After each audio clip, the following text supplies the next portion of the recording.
नमस्कार साथियों, बहुत बहुत स्वागत करता हूं इंडियन आर्मी एग्ज़ाम 2023 के महत्वपूर्ण क्वेश्चनों की एक नई वीडियो में। दोस्तों, आज की वीडियो में हम टॉप 40 क्वेश्चनों को कवर करने वाले हैं जो एग्ज़ाम में पूछे जाते हैं और ये क्वेश्चन आपको एग्ज़ाम में देखने को मिलने वाले हैं, इसलिए वीडियो में लास्ट तक ज़रूर से बने रहिएगा। परीक्षा की अंतिम लड़ाई में दोस्तों हमें इस तरीके से तैयारी करनी है ताकि एग्ज़ाम में हम ज़्यादा से ज़्यादा क्वेश्चनों को अटैम्प्ट कर पाएँ। तो इसलिए दोस्तों वीडियो में लास्ट तक ज़रूर से बने रहिएगा। चलिए बिना किसी देरी के वीडियो की शुरुआत करते हैं, लेकिन उससे पहले यदि आप हमारे चैनल पर नए हो तो सब्सक्राइब करके नोटिफिकेशन बेल को ऑल पर सेट कर लीजिएगा, जिससे इंडियन आर्मी से रिलेटेड कोई भी वीडियो आए तो सबसे पहले आपको नोटिफिकेशन मिल जाए। तो चलिए साथियों, वीडियो की शुरुआत करते हैं।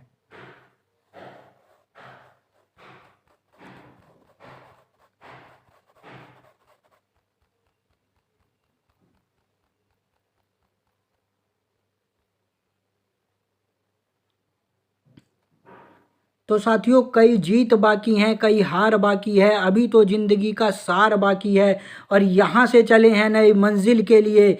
यह तो एक पन्ना था, अभी पूरी किताब बाकी है। जी हाँ दोस्तों, इंडियन आर्मी सिलेक्शन के लिए हमें एक अच्छी तरीके से रणनीति लेकर चलनी है ताकि एग्ज़ाम अब की बार हमारा क्रैक हो जाए। तो इसलिए दोस्तों ज़रूर से चैनल में बने रहिएगा। चलिए आज का क्वेश्चन नंबर फर्स्ट हम लोग देखते हैं। क्वेश्चन नंबर फर्स्ट है, खानवा का युद्ध बाबर ने किसके साथ लड़ा था? मोस्ट इंपोर्टेंट क्वेश्चन है दोस्तों और इसको आप जरूर से नोट डाउन कर लीजिएगा, एग्जाम में आपको देखने को मिलने वाला है। बाबर ने खानवा का युद्ध किसके साथ लड़ा था? आपके ऑप्शन है महमूद लोधी, मेदिनी राय, राणा सांगा या फिर इब्राहिम लोधी। आज की वीडियो में दोस्तों हम टॉप 40 क्वेश्चनों को कवर करने वाले हैं और टारगेट आज का दोस्तों 35 क्वेश्चनों का रहने वाला है। वीडियो के लास्ट में आपको कमेंट करके जरूर से बताना है कि कितने क्वेश्चन आप सही कर पाए हैं, क्योंकि दोस्तों यह प्रैक्टिस सेट आपके लिए मोस्ट इंपोर्टेंट होने वाला है। तो चलिए बताइए, खानवा का युद्ध बाबर ने किसके साथ लड़ा था? कौन सा ऑप्शन राइट हो जाता है? तो दोस्तों इस क्वेश्चन का आंसर ऑप्शन सी राइट हो जाता है, राणा सांगा। राणा सांगा के साथ खानवा का युद्ध बाबर ने लड़ा था 17 मार्च 1527 ईस्वी को। कब दोस्तों? 17 मार्च 1527 ईस्वी को इसने लड़ा था और बाबर मुगल वंश का संस्थापक था। आपको नोट डाउन कर लेना है, मुगल वंश का संस्थापक एग्जाम में पूछा जाता है तो याद रख लेना है, बाबर को मुगल वंश का संस्थापक कहते हैं। इसने दोस्तों 1526 ईस्वी में पानीपत का प्रथम युद्ध लड़ा था, जिसके किसके साथ लड़ा था? जिसको इब्राहिम लोदी के साथ लड़ा था। लोदी वंश का अंतिम शासक था इब्राहिम लोदी और इब्राहिम लोदी को इसने हराकर दोस्तों मुगल वंश की स्थापना 1526 ईस्वी में की थी। यदि दोस्तों इसके शासनकाल की बात करूं तो आपको याद रख लेना है 1526 ईस्वी से 1530 ईस्वी तक बाबर का शासनकाल था। दोस्तों इसे अपनी उदारता के कारण कलंदर की उपाधि दी गई थी। कई बार एग्जाम में पूछा गया है कि कलंदर की उपाधि क्यों दी गई थी, तो उदारता के कारण दोस्तों बाबर को कलंदर कहा जाता था। और 1507 ईस्वी में, नोट डाउन कर लीजिएगा, 1507 ईस्वी में बादशाह की उपाधि भी बाबर ने धारण की थी। ये भी मोस्ट इंपोर्टेंट है, नोट डाउन कर लीजिएगा। यदि दोस्तों इसकी मृत्यु की बात करूं तो याद रख लीजिएगा 26 दिसंबर 1530 ईस्वी में दोस्तों इसकी मृत्यु कहां पर हुई थी? आगरा में हुई थी। आगरा में इसकी मृत्यु हुई थी और दफनाया इसे कहां गया था? तो काबुल में। कई बार एग्जाम में पूछा जाता है कि मुगल काल के किस शासक को काबुल में दफनाया गया था, तो याद रख लीजिएगा बाबर को काबुल में दफनाया गया था। मोस्ट इंपोर्टेंट है, नोट डाउन जरूर से कर लीजिएगा। चलिए नेक्स्ट क्वेश्चन देखते हैं। अगला क्वेश्चन है, प्रसिद्ध पारसी पर्व नवरोज किसने प्रारंभ किया था? आपके ऑप्शन है अलाउद्दीन खिलजी, बलबन, फिरोज शाह तुगलक या फिर मोहम्मद तुगलक। कौन सा ऑप्शन राइट हो जाता है? प्रसिद्ध पारसी पर्व नवरोज किसने प्रारंभ किया था? तो कौन सा ऑप्शन राइट हो जाता है? तो दोस्तों इस क्वेश्चन का आंसर ऑप्शन है बी राइट हो जाता है, बलबन। बलबन ने दोस्तों नवरोज पर्व की शुरुआत की थी। यदि मैं बात करूं बलबन किस वंश का शासक था, तो याद रख लीजिएगा गुलाम वंश का शासक था बलबन और यह दोस्तों 1266 ईस्वी में दिल्ली की गद्दी पर बैठा था। इसने दोस्तों सिजदा एवं पैबोस, एग्जाम में पूछा जाता है सिजदा और पैबोस प्रथा की शुरुआत किसने की थी, तो आपको याद रख लेना है बलबन ने सिजदा एवं पैबोस प्रथा की शुरुआत की थी। इसी ने दोस्तों रक्त एवं लोह नीति अपनाई थी, ये नोट डाउन कर लेना है। रक्त एवं लोह नीति किसने अपनाई थी? तो बलबन ने ही अपनाई थी। और मोस्ट इंपोर्टेंट चीज आपको याद रख लेना है, कि इसके दरबार में प्रसिद्ध फारसी कवि अमीर खुसरो रहता था। कौन रहता था? अमीर खुसरो इसके दरबार में रहता था। और अमीर खुसरो को क्या कहा जाता है? भारत का तोता, भारत का तोता या तूतिए हिंद के नाम से भी जाना जाता है। एग्जाम में क्वेश्चन बनता है कि किसको भारत का तोता कहा जाता था, तो याद रख लीजिएगा अमीर खुसरो को कहा जाता था। और दोस्तों तबला एवं सितार, तबला एवं सितार का आविष्कार का श्रेय दोस्तों किसको जाता है? तो अमीर खुसरो को ही जाता है। ये भी नोट डाउन कर लीजिएगा, मोस्ट इंपोर्टेंट है और ये एग्जाम में पूछे ही जाते हैं। चलिए नेक्स्ट क्वेश्चन देखते हैं। अगला क्वेश्चन है मौर्य वंश के बाद किस वंश का उदय हुआ था? आपके ऑप्शन है कण्व वंश, शुंग वंश, शक वंश या फिर सातवाहन वंश। कौन सा ऑप्शन राइट हो जाता है? मौर्य वंश के बाद किस वंश का उदय हुआ था? तो यदि मैं बात करूं दोस्तों मौर्य वंश की, तो याद रख लेना है कि मौर्य वंश का संस्थापक कौन था? चंद्रगुप्त मौर्य। कौन था दोस्तों? चंद्रगुप्त मौर्य मौर्य वंश का संस्थापक था। यह दोस्तों 322 ईसा पूर्व में, 322 ईसा पूर्व में मगध की गद्दी पर बैठा था और इसने मौर्य वंश की स्थापना की थी। मोस्ट इंपोर्टेंट है, नोट डाउन कर लीजिएगा। और यदि मैं बात करूं मौर्य वंश का अंतिम शासक कौन था? बृहद्रथ। कौन था दोस्तों? बृहद्रथ मौर्य वंश का अंतिम शासक था। इसकी दोस्तों हत्या कर दी थी 185 ईसा पूर्व में। किसने? तो नाम आपको याद रख लेना है, पुष्यमित्र शुंग ने। पुष्यमित्र शुंग ने इसकी हत्या कर दी थी और शुंग वंश की स्थापना की थी मौर्य वंश के बाद। यानी आपका ऑप्शन है बी राइट हो जाता है, शुंग वंश आया था। ठीक है दोस्तों, चलिए नेक्स्ट क्वेश्चन देखते हैं। अगला क्वेश्चन है मोहम्मद बिन कासिम ने भारत पर आक्रमण कब किया था? दोस्तों इसके ऑप्शन गलत दे दिए गए हैं, तो आपको बताना है कि मोहम्मद बिन कासिम ने भारत पर आक्रमण कब किया था। मोस्ट इंपोर्टेंट क्वेश्चन है और कई बार दोस्तों इस क्वेश्चन को मैं करा चुका हूं। तो यदि इसके आंसर की बात करूं तो 712 ईस्वी में मोहम्मद बिन कासिम ने भारत पर आक्रमण किया था। कहते हैं कि प्रथम मुस्लिम आक्रमणकारी था जिसने भारत पर आक्रमण किया था। और दोस्तों इसने कहां पर आक्रमण किया था? तो सिंध पर इसने आक्रमण किया था। और उस समय सिंध का शासक कौन था? तो दाहिर उस समय सिंध का शासक था। यह भी नोट डाउन कर लेना है। चलिए नेक्स्ट क्वेश्चन देखते हैं। अगला क्वेश्चन है कनिष्क ने किस वर्ष शक संवत की शुरुआत की थी? आपके ऑप्शन है 72 ईस्वी, 75 ईस्वी, 78 ईस्वी या फिर 108 ईस्वी। कौन सा ऑप्शन राइट हो जाता है? कनिष्क ने किस वर्ष शक संवत की शुरुआत की थी? तो इस क्वेश्चन का आंसर दोस्तों ऑप्शन है सी राइट हो जाता है। 78 ईस्वी में दोस्तों कनिष्क ने शक संवत की शुरुआत की थी। यदि मैं बात करूं कनिष्क की, तो यह कुषाण वंश का शासक था। किस वंश का शासक था? कुषाण वंश का दोस्तों यह शासक था। और यदि कुषाण वंश की संस्थापक की बात करें तो याद रख लीजिएगा कुजुल कडफिसेस का नाम। क्या दोस्तों? कुजुल कडफिसेस का नाम आपको याद रख लेना है। दोस्तों यह कुषाण वंश का संस्थापक था, जिसमें से कनिष्क दोस्तों इस वंश का शासक था।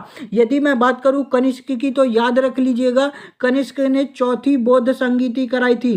फोर्थ बौद्ध संगीति कनिष्क ने ही करवाई थी। और कहां पर करवाई थी? कुंडल वन में। कहां पर दोस्तों? कुंडल वन में। और इसके अध्यक्ष कौन थे? तो वसुमित्र इसके अध्यक्ष थे। ये भी आपको नोट डाउन कर लेना है इस बौद्ध संगीति के। दोस्तों कनिष्क के दरबार में आयुर्वेद का विद्वान रहता था जिसका नाम था चरक। मोस्ट इंपोर्टेंट है, चरक इसी के दरबार में रहता था। और चरक की रचना पूछी जाती है तो याद रख लीजिएगा चरक संहिता। क्या दोस्तों? चरक संहिता चरक की पुस्तक है। मोस्ट इंपोर्टेंट है, नोट डाउन जरूर से कर लीजिएगा। चलिए अगला क्वेश्चन देखते हैं। अगला क्वेश्चन है लोधी वंश का संस्थापक कौन था? आपके ऑप्शन है इब्राहिम लोधी, बहलोल लोधी, सिकंदर लोधी या फिर इनमें से कोई नहीं। लोधी वंश का संस्थापक कौन था? तो इस क्वेश्चन का आंसर दोस्तों ऑप्शन बी राइट हो जाता है। बहलोल लोधी दोस्तों लोधी वंश का संस्थापक था।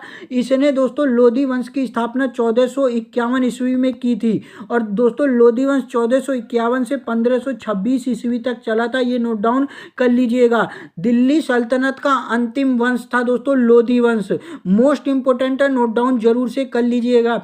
और लोधी वंश का अंतिम शासक इब्राहिम लोधी, जिसे बाबर ने पानीपत के युद्ध में हराया था। ठीक है दोस्तों, अब यहाँ पर सिकंदर लोधी का नाम आया है तो याद रख लीजिएगा सिकंदर लोधी से क्वेश्चन पूछा जाता है 1504 ईस्वी में आगरा शहर की स्थापना किसने की थी? तो नाम आपको याद रख लेना है, सिकंदर लोधी ने 1504 में आगरा शहर की स्थापना की थी। चलिए अगला क्वेश्चन देखते हैं। अगला क्वेश्चन है ईरान के सम्राट नादिर शाह ने दिल्ली पर आक्रमण कब किया था? मोस्ट इंपोर्टेंट क्वेश्चन है दोस्तों। ईरान के सम्राट नादिर शाह ने दिल्ली पर आक्रमण कब किया था? तो इस क्वेश्चन का आंसर ऑप्शन ए राइट हो जाता है। 1739 ईस्वी में दोस्तों नादिर शाह ने दिल्ली पर आक्रमण किया था। चलिए नेक्स्ट क्वेश्चन देखते हैं। और दोस्तों अभी तक यदि आपने वीडियो को लाइक नहीं किया तो वीडियो को एक लाइक कर दीजिए, अपने सभी फ्रेंड्स में शेयर कर दीजिए, और चैनल पर नए हो तो सब्सक्राइब करके नोटिफिकेशन बेल को जरूर से ऑन कर दीजिए, क्योंकि इंडियन आर्मी से रिलेटेड मोस्ट इंपोर्टेंट क्वेश्चनों की वीडियो हमारे चैनल पर डेली आपको देखने को मिलती रहती है। तो इसलिए दोस्तों चैनल को सब्सक्राइब कर लीजिएगा। और यदि दोस्तों आप सभी वीडियो की पीडीएफ नोट्स चाहते हैं तो आप हमारे टेलीग्राम चैनल के साथ जरूर से जुड़ जाइएगा। टेलीग्राम चैनल की लिंक आपको डिस्क्रिप्शन में मिल जाएगी, वहां से आप आसानी से हमारे टेलीग्राम चैनल को ज्वाइन कर सकते हैं और सभी पीडीएफ को डाउनलोड करके आसानी से याद कर सकते हैं। ठीक है दोस्तों, तो चलिए क्वेश्चन पढ़ते हैं। क्वेश्चन है, किस मुगल शासक को जिंदा पीर कहा जाता था? आपके ऑप्शन है जहांगीर, अकबर, औरंगजेब, शाहजहां। किस मुगल शासक को जिंदा पीर कहा जाता था? तो इस क्वेश्चन का आंसर दोस्तों ऑप्शन कौन सा सही हो जाता है? ऑप्शन सी सही हो जाता है, औरंगजेब। औरंगजेब को दोस्तों जिंदा पीर कहा जाता था। याद रख लीजिएगा कि यह मुगल वंश का शासक था औरंगजेब। इसका 2 बार राज्याभिषेक हुआ था। एग्जाम में क्वेश्चन बनता है कि मुगल काल के किस शासक का 2 बार राज्याभिषेक किया गया था? तो याद रख लीजिएगा औरंगजेब का 2 बार राज्याभिषेक किया गया था। और दोस्तों इसने सिखों के 9वें गुरु तेग बहादुर की हत्या की थी। ये भी नोट डाउन कर लीजिएगा। गुरु तेग बहादुर की हत्या किसने करवाई थी? तो औरंगजेब ने ही करवाई थी। इसने दोस्तों क्या किया था? जजिया कर, याद रख लीजिएगा, जजिया कर को पुनः लागू करवाया था। मोस्ट इंपोर्टेंट है, नोट डाउन कर लीजिएगा। चलिए नेक्स्ट क्वेश्चन देखते हैं। अगला क्वेश्चन है, कन्नौज का युद्ध कब लड़ा गया था? कन्नौज का युद्ध कब लड़ा गया था? कौन सा ऑप्शन राइट हो जाता है? मोस्ट इंपोर्टेंट क्वेश्चन है दोस्तों। कन्नौज का युद्ध शेरशाह सूरी, याद रख लीजिएगा, शेरशाह सूरी और किसके बीच में लड़ा गया था? तो हुमायूं के बीच में। शेरशाह सूरी और हुमायूं के बीच में कन्नौज का युद्ध लड़ा गया था, जिसमें शेरशाह सूरी ने दोस्तों इस युद्ध को जीता था। शेरशाह सूरी कौन था? तो दोस्तों सूरी वंश का संस्थापक शेरशाह सूरी को बोला जाता है। और आपको सभी को याद होगा कि ग्रैंड ट्रंक रोड किसने बनवाई थी? शेरशाह सूरी ने ही बनवाई थी। इस चीज को याद रख लीजिएगा। तो कन्नौज का युद्ध कब लड़ा गया था? 1540 ईस्वी में। ऑप्शन बी आपका राइट हो जाता है। चलिए नेक्स्ट क्वेश्चन देखते हैं। अगला क्वेश्चन है, दादा भाई नौरोजी द्वारा संपादित समाचार पत्र कौन सा था? कौन सा ऑप्शन राइट हो जाता है? दादा भाई नौरोजी द्वारा संपादित समाचार पत्र कौन सा था? दोस्तों इंडियन आर्मी के जो भी क्वेश्चन आपके मन में बन रहे हैं कि हमें एग्जाम के टाइम कौन कौन से डॉक्यूमेंट लेके जाना है, कितने समय हम वहाँ पर पहुँचना है, हमारा एग्जाम किस तरीके से होगा, हमें वहाँ पर किस तरीके से अपने एग्जाम को करना है, क्या हमें कॉपी पेन मिलेगा कि नहीं मिलेगा, तो सारी चीज़ों के लिए दोस्तों एक वीडियो मैं लेकर आने वाला हूँ, जिसमें आपके सारे डाउट मैं क्लियर कर दूंगा कि एग्जाम के टाइम आपको कौन कौन से डॉक्यूमेंट लेके जाने हैं, कितने टाइम पर पहुँचना है, एग्जाम किस तरीके से होगा, सारी चीज़ें उस वीडियो में कंप्लीट करा दूंगा। तो इसलिए दोस्तों चैनल को सब्सक्राइब कर लीजिएगा और वीडियो आएगी तो उसको देख लीजिएगा, जिसके बाद आपके सारे डाउट क्लियर हो जाएंगे। ठीक है दोस्तों, तो चलिए दोस्तों बताइए, दादा भाई नौरोजी द्वारा संपादित समाचार पत्र कौन सा था? इस क्वेश्चन का आंसर ऑप्शन बी राइट हो जाता है, राफ्त गुफ्तार। दोस्तों राफ्त गुफ्तार पत्रिका का संपादन दादा भाई नौरोजी ने किया था। अब दोस्तों आइए दादा भाई नौरोजी के बारे में भी कुछ क्वेश्चन हम लोग जान लेते हैं, कौन कौन से एग्जाम में पूछे जाते हैं। तो याद रख लीजिएगा, दादा भाई नौरोजी को grand old man of India, क्या दोस्तों grand old man of India किसको कहा जाता है? दादा भाई नौरोजी को ही कहा जाता है। मोस्ट इंपोर्टेंट है, नोट डाउन जरूर से कर लीजिएगा। दोस्तों यदि मैं बात करूं भारतीय राष्ट्रीय कांग्रेस के प्रथम फारसी अध्यक्ष कौन थे? तो याद रख लीजिएगा, दादा भाई नौरोजी भारतीय राष्ट्रीय कांग्रेस के प्रथम फारसी अध्यक्ष थे। इनकी एक पुस्तक एग्जाम में पूछी जाती है, याद रख लीजिएगा, poverty and un British rule of India. Poverty and un British rule of India most important है और कई बार एग्जाम में पूछा जाता है। Poverty and un British rule of India इनकी पुस्तक है और एग्जाम में पूछी जाती है, तो इसको जरूर से नोट डाउन कर लीजिएगा। चलिए नेक्स्ट क्वेश्चन देखते हैं। अगला क्वेश्चन है मौर्य वंश का संस्थापक कौन था। आपके ऑप्शन है चंद्रगुप्त मौर्य, बिंदुसार, अशोक, बृहद्रथ। तो अभी थोड़ी देर पहले दोस्तों इस क्वेश्चन का आंसर मैंने आपको बताया है। इसका आंसर ऑप्शन ए राइट हो जाता है। चंद्रगुप्त मौर्य दोस्तों मौर्य वंश का संस्थापक था। 322 ईसा पूर्व में मगध की गद्दी पर बैठा था। नंद वंश के अंतिम शासक घनानंद को हराकर दोस्तों, किसको हराकर, नंद वंश के अंतिम शासक घनानंद को हराकर दोस्तों इसने मौर्य वंश की स्थापना की थी। और इसमें इसकी मदद किसने की थी, तो याद रख लीजिएगा चाणक्य ने इसकी मदद की थी, जो बाद में इसका प्रधानमंत्री बना था। और चाणक्य की पुस्तक एग्जाम में पूछी जाती है अर्थशास्त्र, तो इसको भी आप जरूर से याद कर लीजिएगा, एक बार जरूर से इन सभी क्वेश्चनों को देख लीजिएगा। यदि मैं बात करूं कि चंद्रगुप्त मौर्य के दरबार में कौन आया था, तो याद रख लीजिएगा मेगस्थनीज। मेगस्थनीज चंद्रगुप्त मौर्य के दरबार में आया था, जो सेल्यूकस निकेटर का राजदूत था। इसकी पुस्तक पूछी जाती है इंडिका, तो इसको भी याद रख लीजिएगा। चंद्रगुप्त मौर्य ने दोस्तों बौद्ध धर्म की शिक्षा किससे ली थी, भद्रबाहु से, गुरु भद्रबाहु से इन्हें बौद्ध धर्म की शिक्षा इसने ली थी। और दोस्तों इसकी मृत्यु कहां पर हुई थी, तो याद रख लीजिएगा कर्नाटक के श्रवणबेलगोला में। श्रवणबेलगोला में सल्लेखन पद्धति के द्वारा दोस्तों इसने अपने देह का त्याग किया था। किसने, चंद्रगुप्त मौर्य ने, नोट डाउन कर लीजिएगा।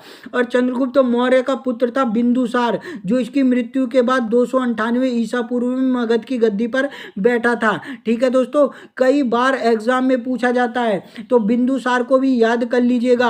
अशोक भी पूछा जाता है एग्जाम में, अशोक का कलिंग युद्ध पूछा जाता है, तो इसके 7वें शिलालेख में दोस्तों, नहीं 13वें शिलालेख में, सॉरी दोस्तों, अशोक के 13वें शिलालेख में कलिंग युद्ध का वर्णन किया गया है। ये भी एग्जाम में क्वेश्चन पूछा जाता है। और बृहद्रथ कौन था दोस्तों, तो मौर्य वंश का अंतिम शासक था बृहद्रथ। ये भी आपको जरूर याद कर लेना है। चलिए नेक्स्ट क्वेश्चन देखते हैं। अगला क्वेश्चन है किस मुगल शासक ने आगरा में चित्रशाला की स्थापना की थी। कौन सा ऑप्शन राइट हो जाता है, तो इस क्वेश्चन का आंसर दोस्तों ऑप्शन ए राइट हो जाता है, जहांगीर। जहांगीर ने दोस्तों क्या किया था, आगरा में चित्रशाला की स्थापना की थी। नोट डाउन जरूर से कर लीजिएगा। चलिए नेक्स्ट क्वेश्चन देखते हैं। अगला क्वेश्चन है दोस्तों मोती मस्जिद का निर्माण किस शासक ने करवाया था। Moti Masjid most important question है और हर एग्जाम में पूछा ही जाता है। टॉप 40 क्वेश्चन दोस्तों ऐसे कराने वाला हूं जो एग्जाम के लिए मोस्ट इंपोर्टेंट होने वाले हैं, तो इसलिए हर क्वेश्चन को ध्यान से देखिएगा, याद करते चलिएगा, नोट डाउन जरूर से कर लीजिएगा और वीडियो को लास्ट तक जरूर से देखिएगा। एक एक क्वेश्चन ऐसे करा देने वाला हूं जो एग्जाम में आपको देखने को मिलने वाले हैं, तो इसलिए दोस्तों जरूर से वीडियो में लास्ट तक बने रहिएगा। बताइए दोस्तों मोती मस्जिद का निर्माण किस शासक ने करवाया था। कौन सा ऑप्शन राइट हो जाता है, तो इस क्वेश्चन का आंसर ऑप्शन ए राइट हो जाता है, शाहजहां ने मोती मस्जिद का निर्माण करवाया था। नेक्स्ट क्वेश्चन देखते हैं पृथ्वी के सबसे निकटतम तारा कौन सा है। कौन सा ऑप्शन राइट हो जाता है, तो इस क्वेश्चन का आंसर दोस्तों ऑप्शन बी राइट हो जाता है, सूर्य। सूर्य दोस्तों पृथ्वी के सबसे निकटतम तारा है। चलिए नेक्स्ट क्वेश्चन देखते हैं। अगला क्वेश्चन है कौन सा ग्रह सूर्य के सबसे दूर स्थित है। अरुण, वरुण, शुक्र, बृहस्पति या फिर वरुण। कौन सा ऑप्शन राइट हो जाता है, कौन सा ग्रह सूर्य से सबसे दूर स्थित है, तो इस क्वेश्चन का आंसर ऑप्शन है डी राइट हो जाता है, वरुण। वरुण दोस्तों ग्रह है जो सूर्य से सबसे दूर स्थित है। यदि मैं बात करूं सूर्य की, तो मान लीजिए सूर्य आपका यहाँ पर स्थित है और सूर्य के बाद कौन है दोस्तों, सूर्य के सबसे नजदीक है बुध। बुध के बाद आ जाता है शुक्र। शुक्र के बाद आ जाता है आपका पृथ्वी। पृथ्वी के बाद आ जाता है आपका कौन सा दोस्तों, पृथ्वी के बाद आ जाता है आपका मंगल। नोट डाउन करते चलिएगा, मंगल। मंगल के बाद आ जाता है आपका बृहस्पति। बृहस्पति के बाद आपका कौन सा आ जाता है, शनि। शनि के बाद आपका आ जाता है अरुण और अरुण के बाद आ जाता है वरुण, यानी सबसे दूर वरुण स्थित है। शुक्र को शुक्र को सबसे गर्म ग्रह के नाम से भी जाना जाता है। पृथ्वी की बहन, भोर का तारा या सांझ का तारा भी शुक्र ग्रह को कहा जाता है। नोट डाउन कर लीजिएगा। पृथ्वी की बात करूं तो नीला ग्रह के नाम से पृथ्वी को जाना जाता है। मंगल की बात करूं तो मंगल को लाल ग्रह के नाम से जाना जाता है। और आपको याद रख लेना है कि पृथ्वी का उपग्रह कौन सा है, चंद्रमा। मंगल का उपग्रह कौन सा है, फोबोस डीमोस। और बृहस्पति का कौन सा है, गैनीमीड। और शनि की बात करूं तो टाइटन। शनि का कौन सा उपग्रह है, टाइटन है। तो इन सभी को नोट डाउन करके चलिएगा। चलिए नेक्स्ट क्वेश्चन देखते हैं। अगला क्वेश्चन है सौर मंडल का सबसे बड़ा उपग्रह कौन सा है? तो अभी थोड़ी देर पहले मैंने बताया गैनीमीड किसका है दोस्तों? बृहस्पति ग्रह का उपग्रह है। टाइटन किसका है? शनि का है। चंद्रमा किसका है? पृथ्वी का है। और डीमोस और फोबोस किसके हैं? मंगल के हैं। तो बताइए सबसे बड़ा उपग्रह कौन सा है? तो इस क्वेश्चन का आंसर ऑप्शन ए राइट हो जाता है, गैनीमीड। गैनीमीड दोस्तों सबसे बड़ा उपग्रह है हमारे सौरमंडल का, ये जरूर से नोट डाउन कर लीजिएगा। चलिए नेक्स्ट क्वेश्चन देखते हैं। अगला क्वेश्चन है निम्न में से किस ग्रह के पास एक भी उपग्रह नहीं है? कौन सा ऑप्शन राइट हो जाता है? तो इस क्वेश्चन का आंसर दोस्तों ऑप्शन है बी, डी राइट हो जाता है, बी व सी। दोस्तों ना ही बुध के पास कोई ग्रह है, ना ही शुक्र के पास कोई उपग्रह है, यानी इन दोनों ग्रहों का कोई भी उपग्रह नहीं है। नोट डाउन जरूर से कर लीजिएगा। चलिए नेक्स्ट क्वेश्चन देखते हैं। अगला क्वेश्चन है आकार के अनुसार सौर मंडल का सबसे छोटा ग्रह कौन सा है? आकार के अनुसार सौर मंडल का सबसे छोटा ग्रह एग्जाम में पूछा जाता है और इसका आंसर दोस्तों ऑप्शन ए राइट हो जाता है, बुध। बुध ग्रह दोस्तों सौर मंडल का सबसे छोटा ग्रह है। और सबसे बड़ा ग्रह की बात करूं तो बृहस्पति सबसे बड़ा ग्रह है, ये भी नोट डाउन कर लीजिएगा। चलिए नेक्स्ट क्वेश्चन देखते हैं। अगला क्वेश्चन है आपका क्रिप्स मिशन भारत कब आया था? क्रिप्स मिशन भारत कब आया था? पॉलिटी का मोस्ट इंपोर्टेंट क्वेश्चन है दोस्तों।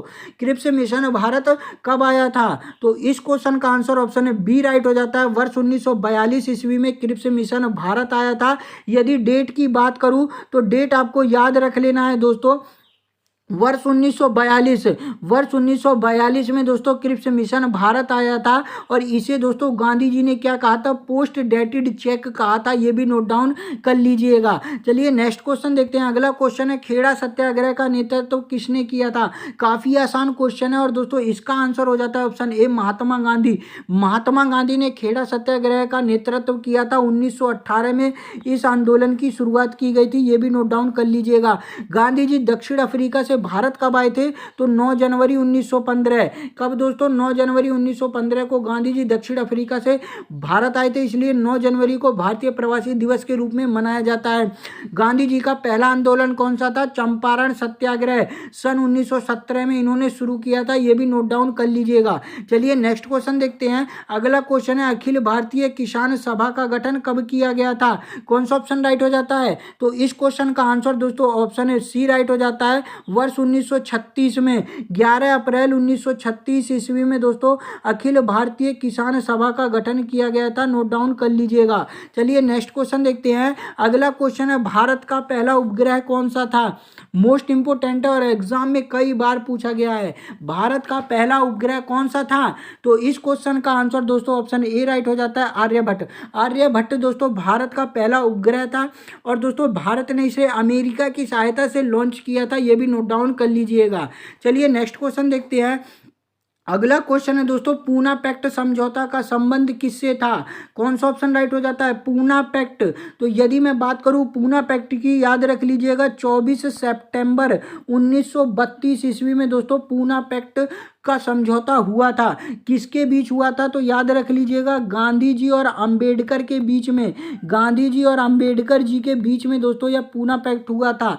कहाँ पर हुआ था समझौता? यरवदा जेल में। कहाँ पर दोस्तों? यरवदा जेल में यह समझौता हुआ था। और किससे संबंधित था? तो नोट डाउन कर लीजिएगा, दलित वर्ग से यह संबंधित था। नेक्स्ट क्वेश्चन देखते हैं। अगला क्वेश्चन है काकोरी कांड के नायक कौन थे? काकोरी कांड एग्जाम में पूछा जाता है कब हुआ था? तो याद रख लीजिएगा काकोरी कांड के नायक थे आपके ऑप्शन ए राइट हो जाता है, राम प्रसाद बिस्मिल। राम प्रसाद बिस्मिल काकोरी कांड के नायक थे। यदि मैं बात करूं काकोरी कांड कब हुआ था, तो 9 अगस्त 1925 ईस्वी में काकोरी कांड हुआ था। कहां पर दोस्तों? लखनऊ में। लखनऊ में क्या हुआ था दोस्तों?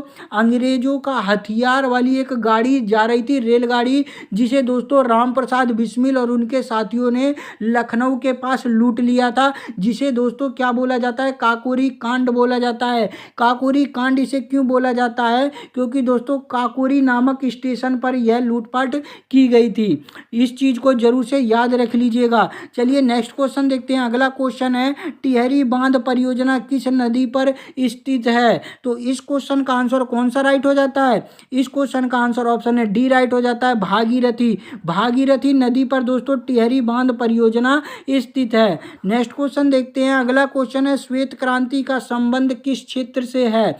श्वेत क्रांति। तो इस क्वेश्चन का आंसर कौन सा राइट हो जाएगा? ऑप्शन दोस्तों ए राइट हो जाता है, दुग्ध क्रांति। दोस्तों दुग्ध क्रांति से संबंधित है श्वेत क्रांति, दुग्ध उत्पादन से। और यदि मैं बात करूं इसकी शुरुआत कब हुई थी, तो याद रख लीजिएगा 13 जनवरी 1917, 13 जनवरी 1970, 13 जनवरी 1970 ईस्वी में इसकी शुरुआत की गई थी। यदि मैं बात करूं कि श्वेत क्रांति के जनक कौन थे, तो जनक का नाम है, आपको याद रख लेना है, डॉक्टर वर्गीस कुरियन। कौन दोस्तों? डॉक्टर वर्गीस कुरियन को दोस्तों क्या बोला जाता है? श्वेत क्रांति के जनक के रूप में जाना जाता है। चलिए नेक्स्ट क्वेश्चन देखते हैं। अगला क्वेश्चन है आपका, भारत का सर्वाधिक तट रेखा वाला राज्य कौन सा है? भारत का सर्वाधिक तट रेखा वाला राज्य, इस क्वेश्चन को मैं कई बार करा चुका हूं, तो इसका कौन सा आंसर राइट हो जाता है? तो दोस्तों इस क्वेश्चन का आंसर ऑप्शन है बी राइट हो जाता है, गुजरात। गुजरात दोस्तों भारत का सर्वाधिक तट रेखा वाला राज्य है। यदि मैं बात करूं इसकी लंबाई की, याद रख लीजिएगा 1214 किलोमीटर दोस्तों इसकी लंबाई है। और सबसे कम तट रेखा वाला राज्य कौन सा है? तो गोवा नाम आपको याद रख लेना है। इसकी कितनी है? 101 किलोमीटर दोस्तों लंबाई है तट रेखा की। तो ये चीज जरूर से नोट डाउन कर लीजिएगा। चलिए नेक्स्ट क्वेश्चन देखते हैं। अगला क्वेश्चन है, लाल क्रांति का संबंध किस क्षेत्र से है? लाल क्रांति का संबंध, तो इस क्वेश्चन का आंसर ऑप्शन है डी राइट हो जाता है, टमाटर से संबंधित है दोस्तों लाल क्रांति। अगला क्वेश्चन देखते हैं, नेपाल की सीमा से भारत का कौन सा राज्य संलग्न है?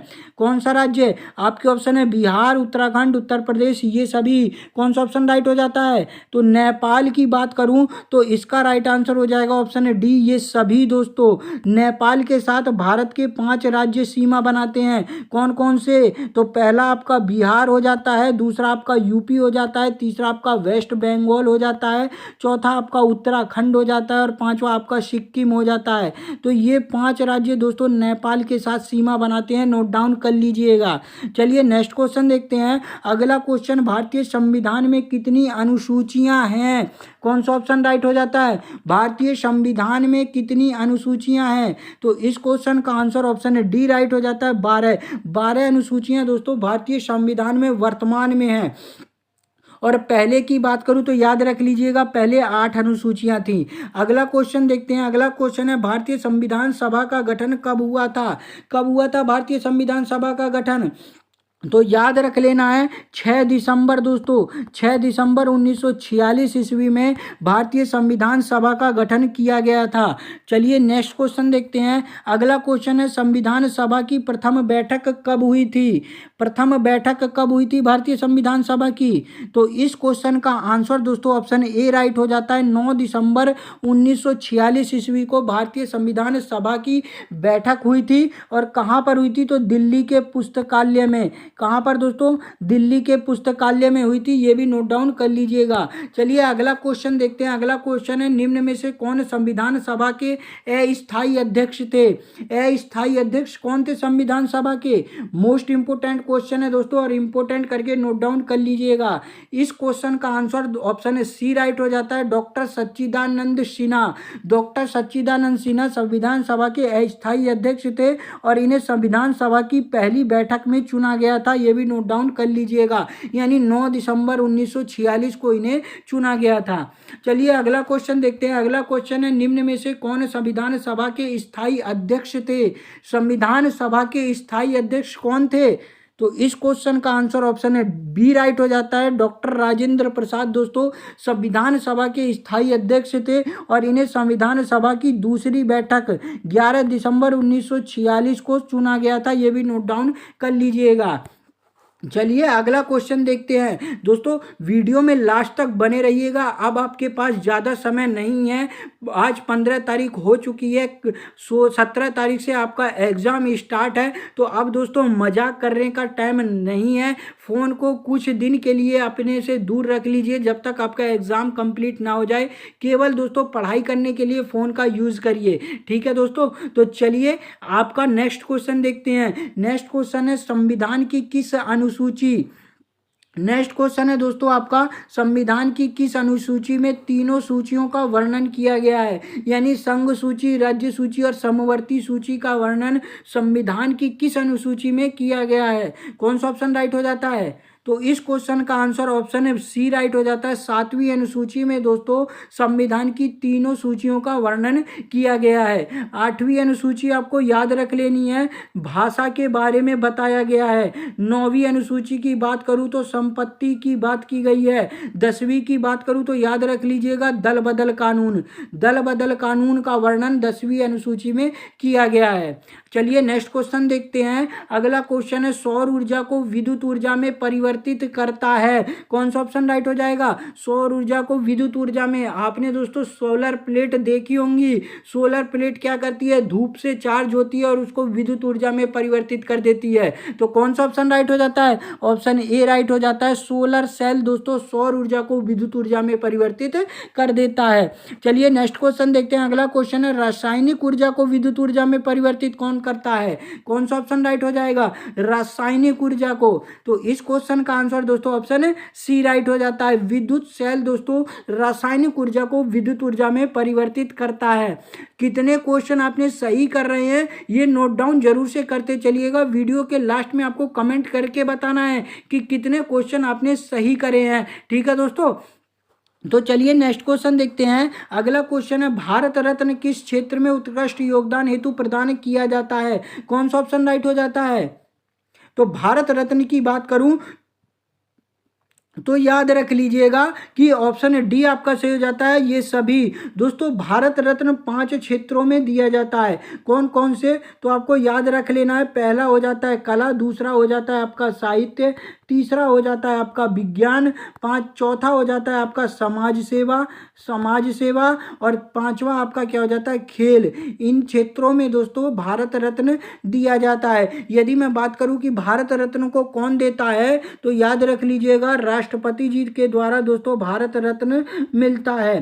ठीक है, नोट डाउन कर लीजिएगा। और पहला भारत रत्न किसे दिया गया था? तो 1954 ईस्वी में सी राजगोपालाचारी जी को दिया गया था। किसको? सी राजगोपालाचारी जी का नाम आपको नोट डाउन कर लेना है। 1954 में पहला भारत रत्न इन्हें दिया गया था। सी राजगोपालाचारी कौन थे? तो स्वतंत्र भारत के प्रथम गवर्नर जनरल, प्रथम भारतीय गवर्नर जनरल और अंतिम गवर्नर जनरल सी राजगोपालाचारी थे। ये नोट डाउन कर लीजिएगा। चलिए नेक्स्ट क्वेश्चन देखते हैं। अगला क्वेश्चन है सर्वप्रथम यह बात किसने कही कि ग्रह सूर्य के चारों ओर चक्कर लगाते हैं? कौन सा ऑप्शन राइट हो जाता है? किसने कही थी कि ग्रह सूर्य के चारों ओर चक्कर लगाते हैं? तो यह क्वेश्चन का आंसर दोस्तों ऑप्शन है बी राइट हो जाता है। कोपरनिकस निकोलस ने दोस्तों यह बात कही थी कि ग्रह सूर्य के चारों ओर चक्कर लगाते हैं। चलिए नेक्स्ट क्वेश्चन देखते हैं और आज की वीडियो का दोस्तों यह लास्ट क्वेश्चन है। क्वेश्चन है स्वतंत्र भारत के प्रथम गवर्नर जनरल कौन थे? इसका आंसर दोस्तों आपको कमेंट करके बताना है। आप सभी के लिए HW है। वीडियो को एक बार लाइक कर दीजिए, अपने सभी फ्रेंड्स में शेयर कर दीजिए, चैनल को सब्सक्राइब करके नोटिफिकेशन बेल को ऑन कर लीजिए। इससे रिलेटेड मोस्ट इंपोर्टेंट वीडियो मैं आप सभी के लिए डेली इस चैनल पर लाता रहूंगा जब तक आपका एग्जाम कंप्लीट नहीं हो जाता है। और दोस्तों एग्जाम कंप्लीट होने के बाद इंडियन आर्मी की प्रॉपर वीडियो आपको इस चैनल पर मिलने वाली है। सिलेबस वाइज सभी वीडियो इस चैनल पर मैं शुरू करने वाला हूं, तो इसलिए दोस्तों आप इस चैनल के साथ जरूर से जुड़ जाइएगा यदि आप इंडियन आर्मी एग्जाम की तैयारी करना चाहते हैं। और दोस्तों क्या करना है, जितने भी आपके फ्रेंड्स हैं उन सभी को शेयर कर देना है चैनल को। ठीक है दोस्तों, तो चलिए साथियों मिलता हूं नेक्स्ट वीडियो में। तब तक के लिए जय हिंद, जय भारत दोस्तों।